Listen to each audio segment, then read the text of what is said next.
Let's talk about the best example we have in our country of port-led development. Can anyone at the back tell me which is the best example of, or rather, front, the elders? Can you tell us which is the best example of port-led development? Yeah? Any? Sorry? Not really? No? No? No? It's Mumbai. And what started this development? It's a real heady mix. It's opium. A long time ago, these 7 islands were gifted in dowry by the Portuguese to a British prince. And then the communities here decided that this is an ideal place to export opium from. The good thing that they did, mostly Parsis, was that the money they earned out of it, they invested in these islands to develop them to make into an excellent port to start with. And then came the industry, which followed, housing that followed, mills that came, and that perhaps is India's best example of what is port-led development. Now, if this can happen to Mumbai, it can surely happen. It has happened to, let's say, Mangalore. It is happening close to Paradip now. And everywhere else that you go to, the big ports are carrying development to hinterland. There is a lot of talk that we go about saying that, look, I do not have hinterland infrastructure of road, railway, etc., so the port can't develop. So this is anda paile ya murgi paile wala story. Whereas it is the entrepreneur in those opium sellers, what you sell from the port is irrespective. But it is the entrepreneurship of the person which eventually develops a port. No governments do that. Governments can be a policy facilitator. Government can be, let's say, in some cases where large developmental infrastructure expenses involved, can be a major spender into such a development. Now we talked a lot about containers, big things, ships, international shipping. Let me talk of small things. Let me talk of small ports. And let's also talk of what have we got as the lowest hanging fruit to pluck when it comes to coastal development. We've been saying since morning repeatedly that almost 1/5 of India lives by the coastline. Then we also have heard of the west coast of India, the coastal Western Ghats, for example, having been made into a no development zone.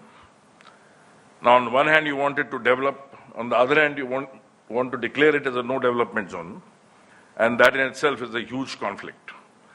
So everything that's from Maharashtra to Kerala, whatever is Western Ghat, is not supposed to develop if you go by the Western Ghat no development zone. On the other hand, we need to ensure that the population in this area gets its own growth rates, gets its own perhaps district gross domestic product levels up. And let's look at localized development of these areas. And what's true of West Coast is little differently true of the East Coast as well, for a very simple reason that the population density there is lesser than what it is on this coast. The hills are a little farther than what it is on this coast. And the poverty there is much greater than what it is on this coast. So now if you look at this, what is it that will elevate the situation?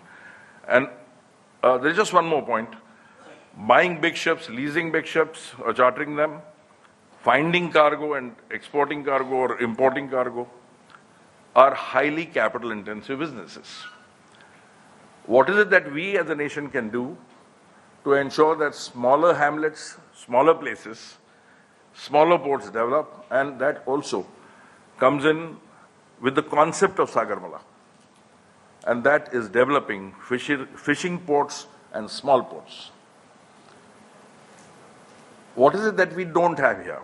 Now, fish is available at sea, and like Admiral said in the morning, that most fish in deep seas is dying out of old age, and not really by getting eaten by somebody else. The small port development therefore needs the state, because that's a state subject, it's not a central government subject. So we need greater awareness at the state government maritime board level. So let's say we have Maharashtra Maritime Board, Gujarat Maritime Board, and so on and so forth.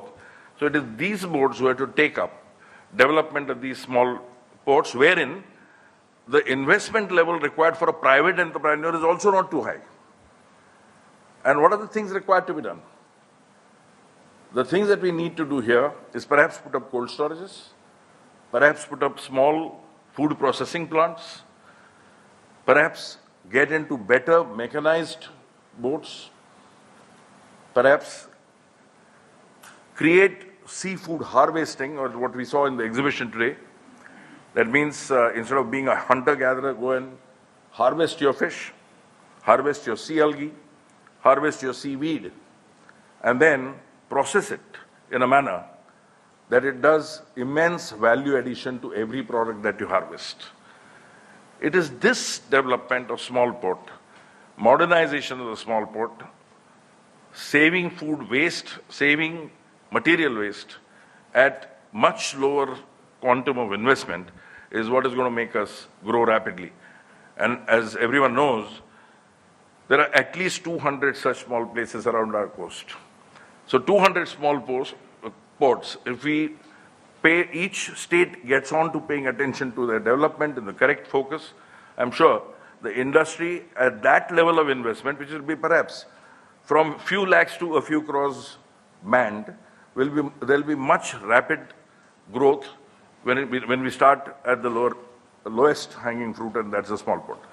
Well, without getting into greater, shall we say, discourse or some very profound thought-provoking speeches, I would end with this as a thinking point that you as industry, we as states have to take interest in growing small ports.